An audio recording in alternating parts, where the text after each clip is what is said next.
lo apliquen con sus pacientes. Les voy a compartir en estos momentos el programa que vamos a estar llevando. Les voy a suplicar que por favor no estén rayando la pantalla en lo absoluto, por favor, y me confirman ahí si tenemos buen audio y buen video. Yo creo que sí, que en estos momentos estamos bastante bien. Así que, pues vamos a empezar. Ahí confírmenlo, por favor, nada más en el chat, que tenga buen audio. Perfecto. Chequen sus dispositivos los que no. Y les voy a suplicar muchísimo que no estén rayando la pantalla en lo más mínimo. ¿Ok? Aquí tenemos el programa del día de hoy. Vamos a hablar tres grandes tópicos: manejo hemodinámico en choque séptico, coadyuvantes en choque séptico refractario y control de la fuente. Vamos a ir paulatinamente desarrollando todo esto que va hilado con coherencia clínica para que pues nosotros podamos ya ir aplicándolo con nuestros pacientes. Así que sin más, por ahí tómenle un pantallazo o nada más disfrútenlo, ¿no?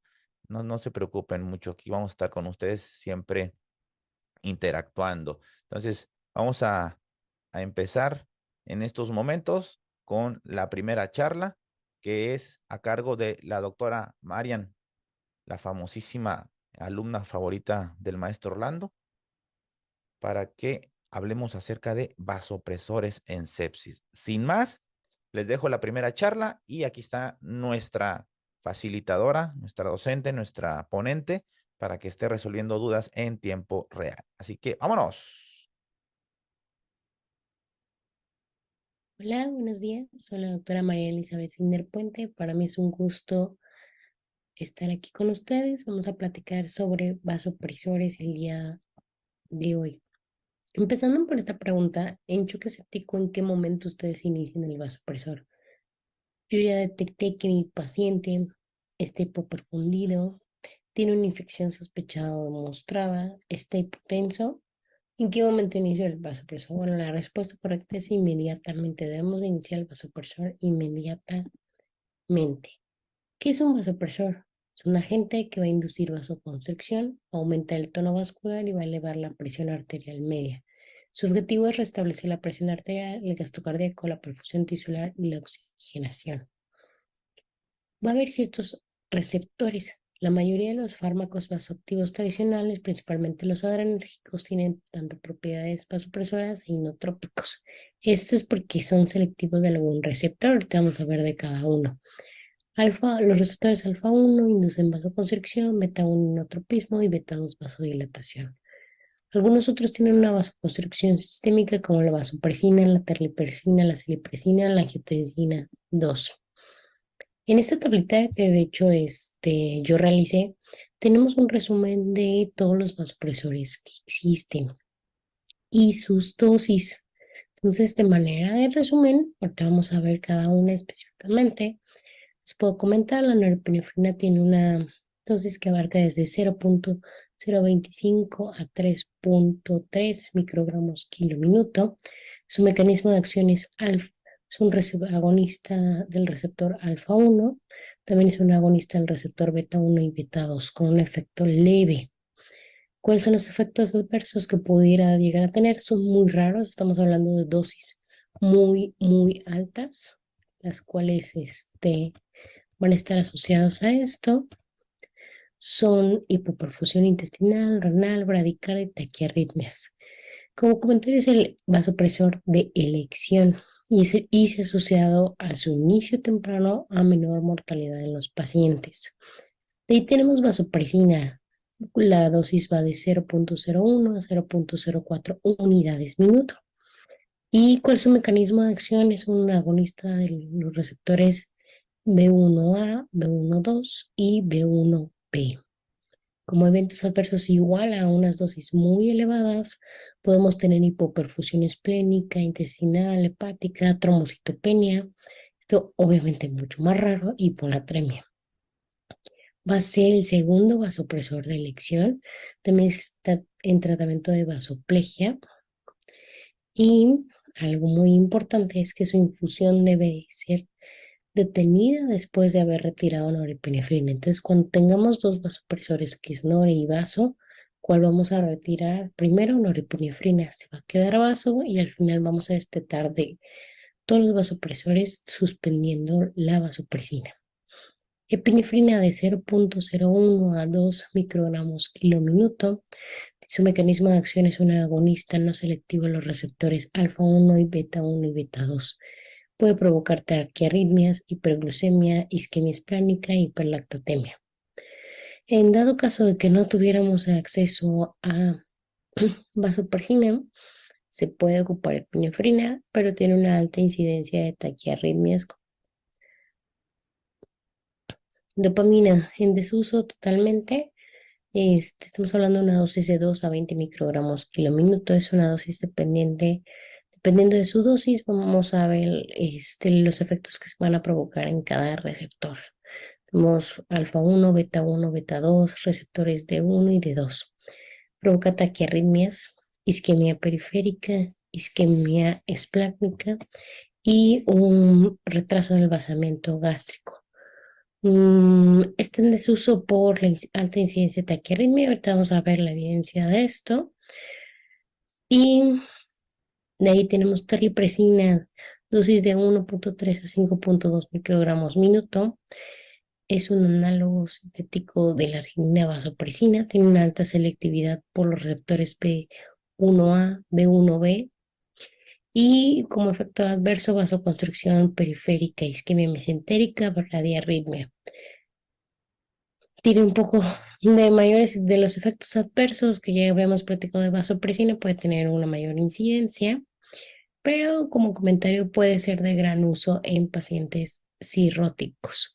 Celepresina 1,7 a 5 gramos kilo minuto es agonista de un agonista selectivo de los receptores B1A como efectos adversos arritmia, isquemia miocárdica, isquemia mesentérica. No es superior a norepinefrina ni vasopresina. La verdad, nunca he visto una ámpula de celepresina yo. Entonces, su disponibilidad es muy poca a nivel mundial. Angiotensina 2, 1,25, 40 nanogramos kilo minuto. Es un agonista de los receptores ATR1, ATR2 del músculo, de las células del músculo liso. Como efectos adversos, tromboembolismo, trombocitopenia, delirio, hipercalcemia y taquicardia. No es superior a norepinefrina y es muy difícil encontrarlo a nivel mundial. Azul de metileno, aquí tenemos una dosis de 2 miligramos por kilo en bolo y 0,25 a 2 miligramos por kilo hora en infusión. Ahorita vamos a ver otra dosis que se realizó en un estudio muy importante aquí en México y es un inhibidor de la síntesis del óxido nítrico. ¿Qué puede pasar? Podemos tener al paciente con una pigmentación azul o verde en piel, mucosas y en secreciones. Y muy raro que provoque arritmias.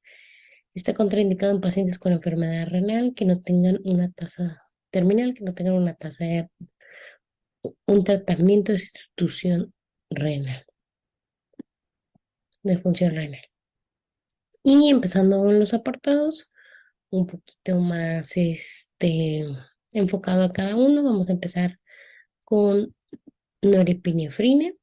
Y aquí nuevamente otra tablita con algunos de los receptores que ya comentamos y algunas dosis. Pero hablando de norepinefrina, nuevamente sabemos que el receptor es alfa 1 y beta 1.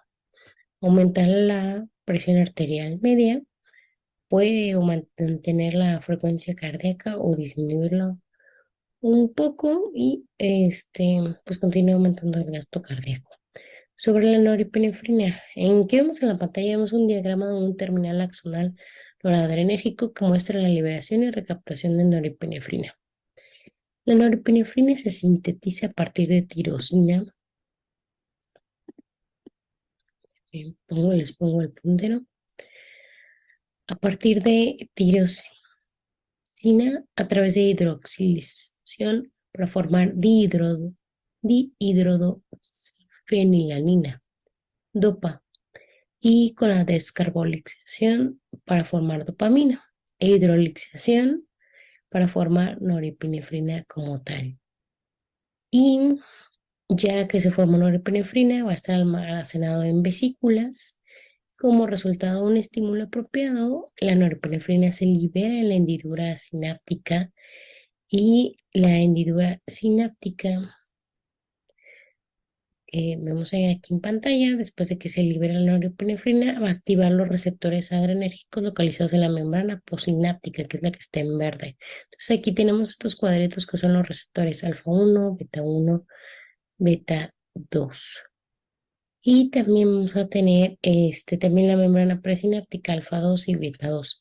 Provoca reacciones posinápticas con la activación de la proteína quinasa, la fosforilación de proteínas. Y entonces ya quedamos que la norepinefrina sus receptores va a ser alfa 1 y beta 1. Esto va a aumentar la presión arterial media y el gasto cardíaco. Entonces puede afectar o no la frecuencia cardíaca. Nuevamente tenemos la dosis en pantalla que comentábamos.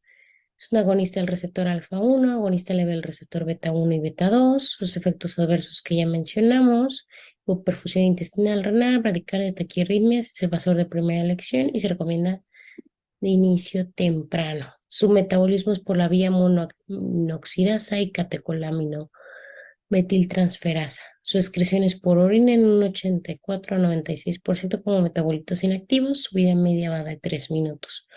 Comienzo de acción 1 a 2 minutos y una duración de 5 a 10 minutos. Es el vasopresor de elección para todos los tipos de choque.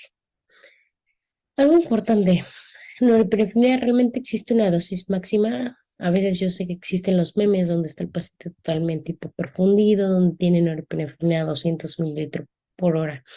Pero realmente existe una dosis máxima. No, lo que buscamos es mantener al paciente con vida hasta que la sepsis remita, hasta que la infección remita, que el tratamiento antibiótico esté siendo efectivo. Entonces, ¿cuáles son las dosis más altas que se han visto? La dosis más alta descrita en la literatura es la de 3.3 microgramos kilo minuto. Aquí en pantalla tenemos otros estudios donde han puesto otras series de dosis y se comenta que acorde a la dosis, ¿cuál fue la tasa de mortalidad? Por ejemplo, en pacientes en 2003, en pacientes que tuvieron una dosis mayor de 1 microgramo kilo minuto, tenían un porcentaje de muerte del 83%. Entonces, ¿qué puede pasar si yo tengo una dosis muy alta? Pues sí va a haber consecuencias. El exceso de estimulación puede ser perjudicial. Los vasos distales siguen siendo los más susceptibles. Puede haber hipoxia esplácnica, digestiva y isquémica. Pueden los pacientes tener también isquemia digital, las extremidades. También podemos tener arritmias.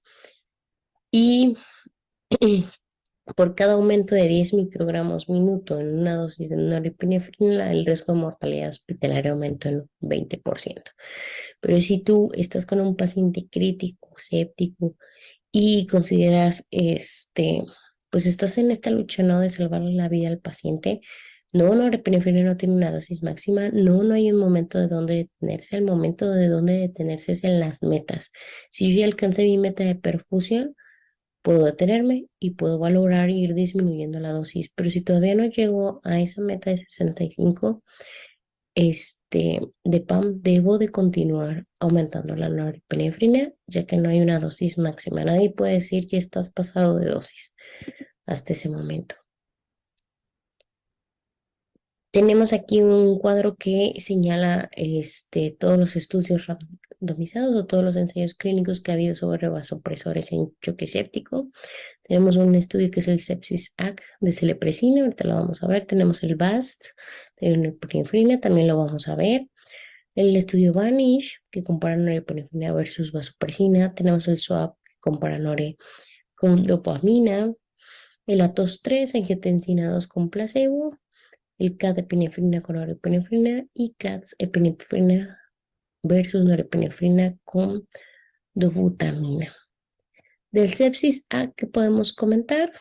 Este, que se buscaba días libres de UCI, días libres de tratamiento sustitutivo de la función renal. De ahí el VAS que comparó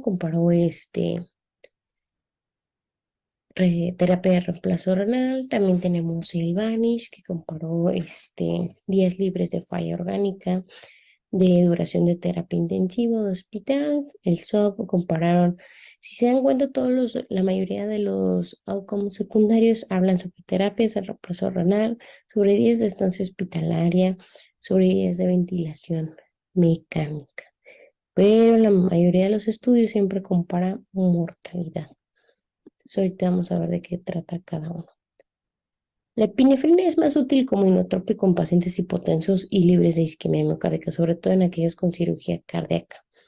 Es 100 veces más potente como inotrópico que la dobutamina y a dosis bajas después de una cirugía cardíaca de 0.03 a 0.4 microgramos kilo minuto va a generar un aumento del gasto cardíaco y el ATAM.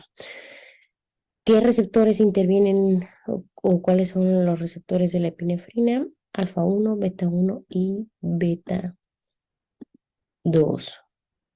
Aumenta la presión arterial media, aumenta la frecuencia cardíaca y aumenta el gasto cardíaco.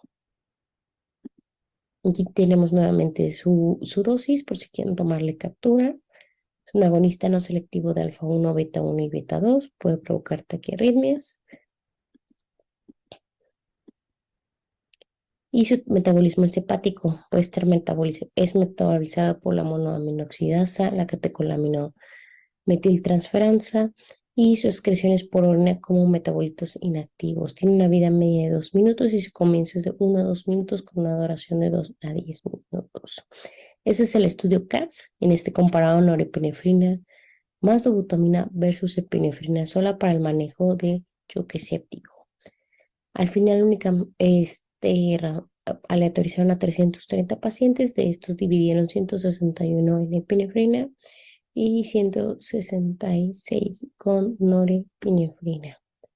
Entonces, que encontraron que no había diferencia en ninguno de ambos grupos.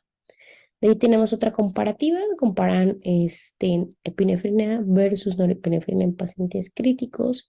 Fueron 280 pacientes, de estos se dividieron 140 en epinefrina y otros 140 con norepinefrina. ¿Qué podemos ver? Por ejemplo, en esta gráfica donde valoramos la presión arterial media, los que tienen forma de cuadrito es epinefrina y los que tienen forma de circulito es norepinefrina. Las comparaciones entre la dosis diaria máxima de epinefrina y norepinefrina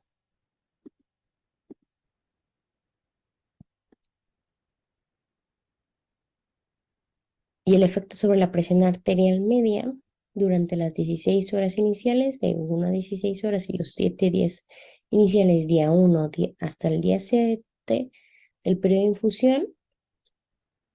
Los datos se expresan como media. La línea discontinua indica el objetivo de MAP, que era de 65, 70 milímetros de mercurio, y la verdad es que las cifras eran muy parecidas. En caso de las comparaciones entre epinefrina y norepinefrina sobre la frecuencia cardíaca desde el inicio, durante el periodo de infusión, así como del lactato. Entonces, si vemos, el lactato se mantuvo un poquito más bajo en los pacientes con epinefrina en un inicio, fue disminuyendo conforme a los días en ambos grupos. Y en caso de la frecuencia cardíaca se mantuvo un poco más elevada en los pacientes que ocupó epinefrina. Entonces, regresando un poquito nada más, para que veamos las dosis, las vamos a tener con las etiquetas abiertas, con los cuadritos vacíos. Y si vemos, son muy, muy parecidas, de hecho están empalmadas las presiones arteriales medias, porque fueron muy, muy parecidas. Entonces, se aumenta la frecuencia cardíaca y pues se podría ocupar en caso de que no tuviéramos ningún otro vasopresor, pero tiene un mayor riesgo de taquiarritmias. Sobre la dopamina, ya no se recomienda la dopamina en estados de choque. Los receptores son alfa 1 y beta 1, aumenta la presión arterial media, aumenta la frecuencia cardíaca y aumenta el gasto cardíaco. Dependiendo de la dopamina, va a tener tres tipos de dosis. Tenemos de 2 a 10 microgramos kilo minuto, de 5 a 10 microgramos minuto para un efecto inotrópico y más de 10 microgramos kilo minuto para un efecto vasopresor. Tiene un metabolismo renal, hepático, en un 75% metabolismos inactivos por monoaminoxidasa y 25% a norepinefrina. Su excreción es por orina como metabolitos activos y su vida media es de 2 minutos con un comienzo y duración de la acción de 5 minutos y 10 minutos. ¿Qué pasa con la norepinefrina? Perdón, ¿qué pasa con la dopamina? ¿Por qué realmente ya no se decide su uso? Se comparó en este estudio SWAP-2 la norepinefrina versus la dopamina. Es un estudio aleatorizado multicéntrico, es un ensayo clínico de 1,679 pacientes, o sea, muchos. Y su objetivo primario fue muerte a 28 días. ¿Y qué pasó? Que los pacientes que se usaba dopamina tenían una menor probabilidad o menor porcentaje, aquí vemos la línea morada, de sobrevivir a 28 días, a comparación de la línea azul, la comarina de norepinefrina. Entonces, ¿qué más también vimos? Aquí tenemos una gráfica donde vemos que se prefiere la norepinefrina tanto en choque hipovolémico, sobre choque cardiogénico, choque séptico, choque hipovolémico y sobre todo en todos los pacientes. ¿Cuáles son los eventos adversos que tiene la dopamina? ¿Por qué se comentó esto? Tiene un mayor efectos adversos significativo en pacientes, realiza arritmias, tanto a fibrilación auricular, taquicardia ventricular, fibrilación ventricular. Entonces, no hay diferencia en la mortalidad entre los dos vasopresores, sin embargo, se ve incrementado el riesgo de arritmias. Otro estudio que hicieron en Japón, donde hay una mayor cantidad de pacientes, es una UCI en Japón, el objetivo primario es mortalidad hospitalaria. ¿Y qué vieron aquí? Que los pacientes a los que no se les colocaba dopamina, contra los que sí se colocaban dopamina, tenían una cantidad mayor de muerte en el momento de alta de la UCI y también tenían una mayor estancia intrahospitalaria con el uso de dopamina. Hablando de vasopresina, ya nuestro cuarto vasopresor, ¿de qué depende mucho? De osmorreceptores. El principal estímulo es la osmolalidad plasmática, localizados en la parte ventral del tercer ventrículo, y estos van a ir sensando la osmolaridad del plasma. Cuando aumenta, las células se deshidratan y generan un estímulo hacia la neurohipófisis para la secreción de ADH. El volumen sanguíneo y la presión arterial es, son muy importantes para la secreción de esto por la presencia de los receptores. Hay de baja presión en los vasos pulmonares, en la aurícula izquierda y de alta presión en los senos aórticos y carotídeos. Entonces, la osmolaridad plasmática va a tener mucho que ver con la activación de la vasopresina. ¿Cuál es el mecanismo de acción de la vasopresina? Vamos a tener activación de receptores B1, modulación de canales KETP y modulación del óxido nítrico, así como potenciación de agentes adrenérgicos. Entonces, la vasopresina, su principal receptor va a ser B1. Esto va a aumentar la presión arterial media, puede no, o mantener la frecuencia cardíaca o disminuirla, así como el gasto cardíaco. Entonces, B1A, B2 y B1B. La terlipresina y la lepresina van a tener como el mismo mecanismo. Puede aumentar las resistencias vasculares periféricas y la TAM pudiera llegar a disminuir el gasto cardíaco.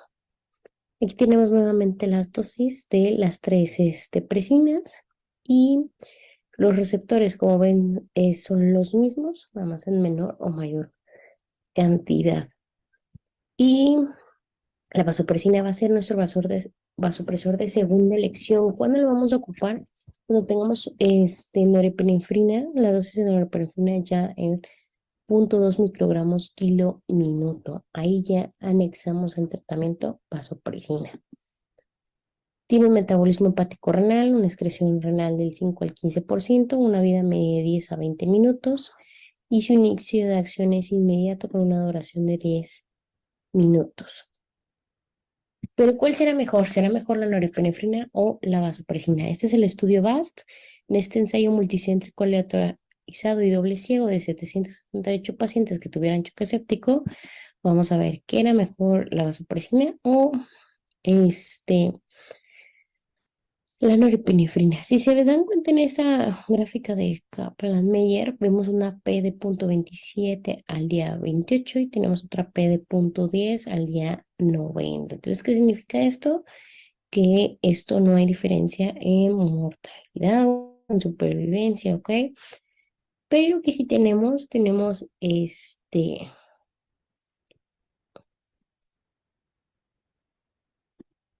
hay diferencia en mortalidad, en necesidad de vasopresor, en necesidad de esteroide, en estancia intrahospitalaria o en estancia hospitalaria y en días de disfunción.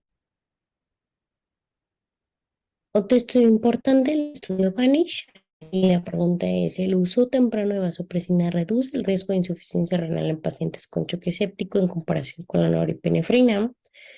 Es decir, el objetivo a dilucidar es un ensayo controlado, aleatorizado, multicéntrico, doble ciego. Los pacientes fueron asignados de uno a cuatro, de uno, de dos, de cuatro grupos de tratamiento sobre una base 1-1-1 con una aleatorización variable.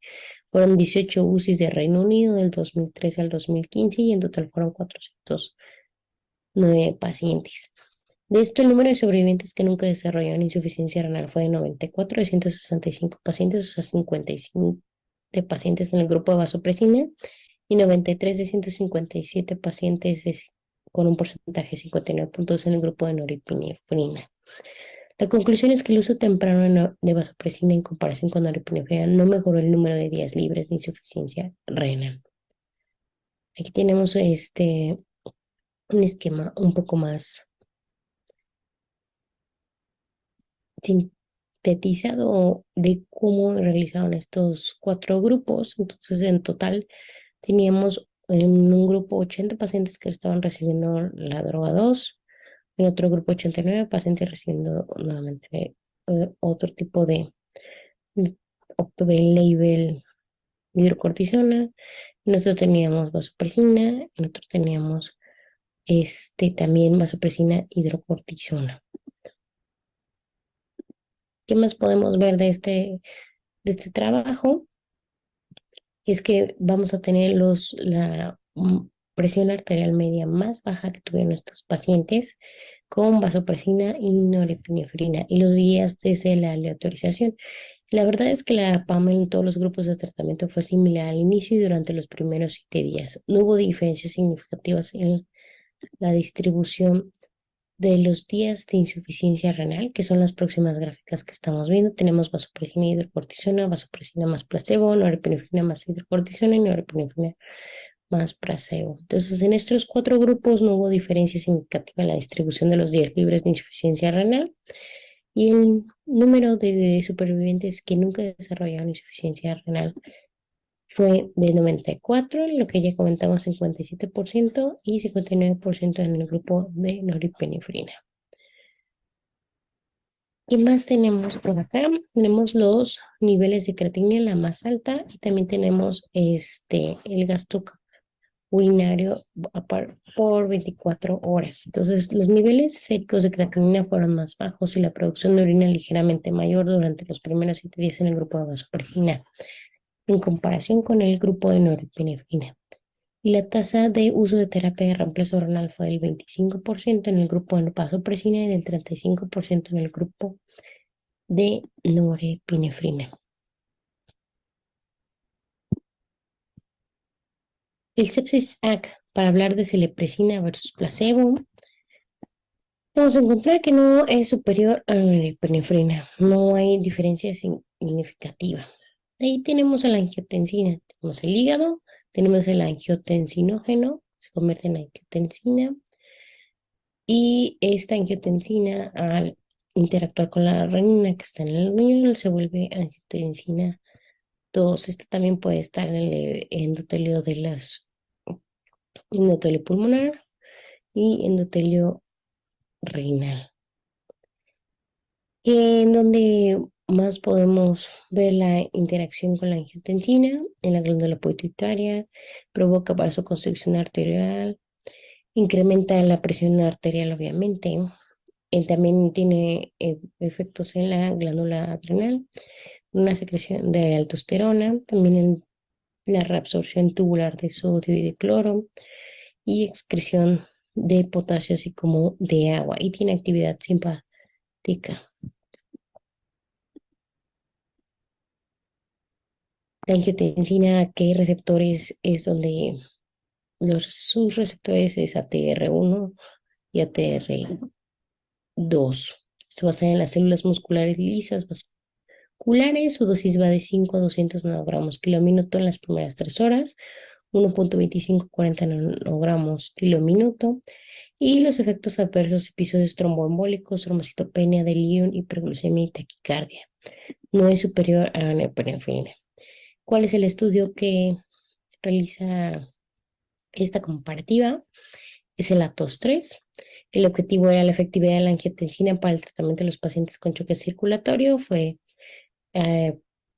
asignado al azar a los pacientes que recibían más de 0.2 microgramos kilo minuto de vasopresor, o la dosis de esto, está hablando de norepinefrina, o dosis equivalente de otro vasopresor para recibir infusiones de angiotensina 2 o placebo. ¿Qué buscaban ahí? Elevar la PAM a 75 después del inicio de la perfusión.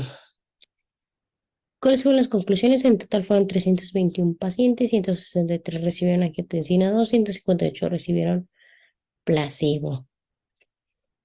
Y la angiotensina 2 aumentó efectivamente la presión arterial en pacientes que no respondían a dosis de vasopresores. Entonces, en esta gráfica que vemos, vemos la presión arterial media y vemos las horas desde que inició la infusión. Y si se dan cuenta, la presión arterial en el momento en que inició la infusión aumentó considerablemente. Después se fue titulando, obviamente, la dosis de vasopresores y la infusión como tal, y siempre se mantuvo en metas mayor de 70.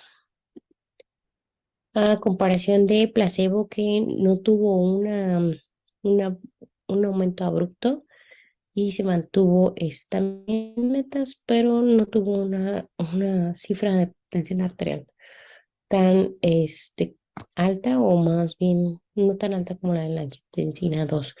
En esta gráfica que vemos la titulación de los vasopresores y las horas del inicio de la infusión. Entonces, si se dan cuenta, van disminuyendo y disminuyendo las dosis de los vasopresores al ya tener aproximadamente 16 horas de la infusión de angiotensina 2, cosa que costó un poquito más de trabajo a lo mejor con placebo. Azul de metileno. El azul de metileno es una molécula aromática heterocíclica relacionada con la fenotiazina. Es un polvo sólido, inodoro y de color verde oscuro a temperatura ambiente, que produce una solución azul cuando la diluimos en agua. ¿Cómo funciona? La regulación de la relajación del músculo liso vascular por óxido nítrico. El óxido nítrico se produce a partir de la arginina por la óxido nítrico sintasa, que conduce a la activación de la guaninociclasa soluble con la producción de guaninociclasa cíclica 3,5-monofosfato. La proteína quinasa dependiente de CGMP se activa, lo que lleva a una disminución de la sensibilidad de la miocina a las contracciones inducidas por el calcio. La activación de los canales de potasio sensibles a calcio, que a su vez disminuye la entrada del calcio a través de estos canales, y la inhibición de la liberación de calcio del retículo endoplásmico. Esto resulta en el retículo sarcoplásmico. Esto resulta en la relajación del músculo liso. Estamos hablando de un bolo de 2 miligramos por kilo, una infusión de 0.25 a 2 miligramos kilo hora. Es un inhibidor de la síntesis de óxido nítrico. Los efectos adversos es que las mucosas, la piel, el cabello, todo se ponga de color verde o azul, y puede provocar arritmias, aunque es muy raro. Este es un estudio de Nature que hicieron es la administración de azul de metileno en pacientes con este choque refractario destructivo. Este es retrospectivo que revisaron la supervivencia 30 días de los respondedores de azul de metileno con los que no respondieron. Y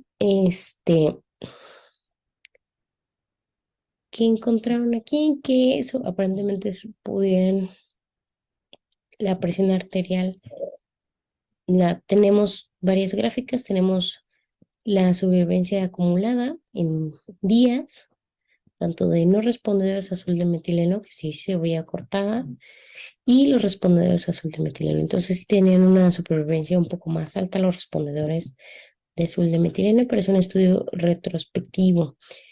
Y aquí tenemos los requisitos o los valores necesarios o la dosis necesaria de norepinefrina después de la administración de azul de metileno. Entonces, los que no respondieron, pues siguieron manteniendo una dosis de norepinefrina, sin disminución de esta comparación de los que respondieron a azul de metileno, pudimos disminuir la dosis de norepinefrina conforme pasaban las horas. Y sobre la presión arterial media, pues los pacientes que sí respondieron al azul de metileno también tuvieron algunos aumentos, sobre todo estamos hablando de entre 60 a 70 milímetros de mercurio, comparación de los no respondedores. Este es vemos en pantalla el estudio del doctor Miguel Ibarra Estrada, es un estudio que se hizo aquí en el Hospital Civil de Guadalajara. Entonces es un estudio, en un ensayo clínico. El que tenían pacientes con choque séptico refractario, donde el objetivo primario era evaluar el tiempo para descontinuar el vasopresor. Se dividieron 91 pacientes en dos grupos, en grupo placebo y grupo control. Al grupo control se le administró azul de metileno, 100 miligramos en infusión continua para 6 horas una vez al día, 3 dosis en total. Y la administración temprana de azul de metileno se asoció a menor tiempo de del vasopresor, 10 libres de vasopresor, balance acumulado, 10 de estancia en terapia y 10 de estancia hospitalaria. Por último, un vasopresor no muy conocido, midodrina, es un agonista adrenérgico alfa-1 oral, es un profármaco que se metaboliza para formar desgliflozina. Su dosis es de 10 miligramos cada 8 horas. Y pues algunos estudios que han platicado sobre la midodrina. Es una revisión sistemática y un metaanálisis. Entonces aquí ponen todos los estudios, hablamos de estudios únicamente retrospectivos en su mayoría. Solamente hay un estudio randomizado controlado, pero no comentan grandes hallazgos ni grandes evidencias como tal para recomendar midodrina sobre norepinefrina u otros. Donde les recomiendo puedan revisar sobre el manejo de choque séptico y sobre todo de vasopresores. Este artículo es de nosotros, de nuestro grupo de trabajo. Aquí tenemos un QR donde ustedes pueden escanearlo y los manda directo al link en pantalla. Entonces, si quiere alguien escanearlo en este momento para tener ya el PDF del trabajo y así tener un resumentito. Tenemos ahí la tabla, algunas consideraciones de cada vasopresor. Puntos clave para llevar a casa el vasopresor se inicia de manera inmediata al diagnosticar choque séptico. Norepinefrina es el vasopresor de elección en choque séptico. Voy a ocupar vasopresina después de norepinefrina a 0.2 microgramos kilo minuto. El azul de metileno disminuye días de vasopresores. La dopamina no se debe ocupar, tiene efectos adversos importantes. Y en pacientes cirróticos debemos de considerar el uso de terlipresina o escoger terlipresina, por ejemplo, en vez de vasopresina. Muchas gracias a todos. Aquí están mis redes sociales, mi correo por si alguien tiene alguna pregunta o quiere hacer algún comentario conmigo. Y de todas maneras yo voy a estar aquí en el chat para contestar alguna duda que haya quedado de la plática. Aprovecho para invitarlos a nuestro quinto update en la Ciudad de México, va a ser del 12 al 14 de octubre. Vamos a tener también talleres pre-congreso del 10 al 11 de octubre. Gracias. Excelente, muchas gracias a la maestra Marian en estos momentos.